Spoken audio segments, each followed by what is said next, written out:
കൊല്ലം തേവലക്കര സ്കൂളിൽ 8ാം ക്ലാസ് വിദ്യാർത്ഥി മിഥുൻ ഷോക്കേറ്റ് മരിച്ച സംഭവത്തിൽ സ്കൂളിന്റെ ചുമതലയുള്ള എഇഒയിൽ നിന്നും ഉടൻ വിശദീകരണം തേടുമെന്ന് വിദ്യാഭ്യാസ മന്ത്രി വി ശിവൻകുട്ടി.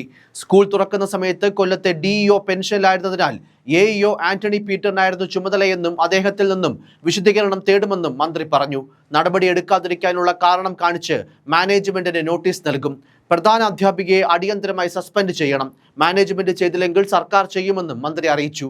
കുട്ടിയുടെ കുടുംബത്തിന് ധനസഹായം നൽകുന്ന കാര്യം അടിയന്തരമായി പരിഗണിക്കുമെന്നും മന്ത്രി പറഞ്ഞു. പൊതുവിദ്യാഭ്യാസ വകുപ്പ് സ്കൗട്ട് ആൻഡ് ഗൈഡ്സ് മുഖേന കുടുംബത്തിന് മികച്ച വീട് നിർമ്മിച്ചു നൽകും. ഇളയ കുട്ടിക്ക് +2 വരെ പരീക്ഷാ ഫീസ് ഒഴിവാക്കും. കുടുംബത്തിന് അടിയന്തര സഹായം എന്ന നിലയിൽ 3 ലക്ഷം രൂപ നൽകുമെന്നും മന്ത്രി പറഞ്ഞു. സ്കൂളിന്റെ PTA പുനഃസംഘടിപ്പിക്കണം. തദ്ദേശ സ്വയംഭരണ വകുപ്പിന്റെ ഇക്കാര്യത്തിൽ നിലപാട് അറിയിക്കാൻ വകുപ്പ് മന്ത്രിയോട് ആവശ്യപ്പെട്ടിട്ടുണ്ടെന്നും ശിവൻകുട്ടി വ്യക്തമാക്കി. ഷോക്കേറ്റ് മരിച്ച വിദ്യാർത്ഥി മിഥുന്റെ കുടുംബത്തിന് ആദ്യഘട്ടത്തിൽ 5 ലക്ഷം രൂപ ധനസഹായം നൽകുമെന്ന് വൈദ്യുതി മന്ത്രി കെ കൃഷ്ണൻകുട്ടിയും പ്രഖ്യാപിച്ചിരുന്നു. വിദേശത്തുള്ള അമ്മ സുജ നാളെ നാട്ടിലെത്തിയ ശേഷമായിരിക്കും മിഥുന്റെ സംസ്കാരം നടക്കുക. കുവൈറ്റിൽ വീട്ടുജോലിക്കായി പോയിരുന്നതായിരുന്നു മിഥുന്റെ അമ്മ.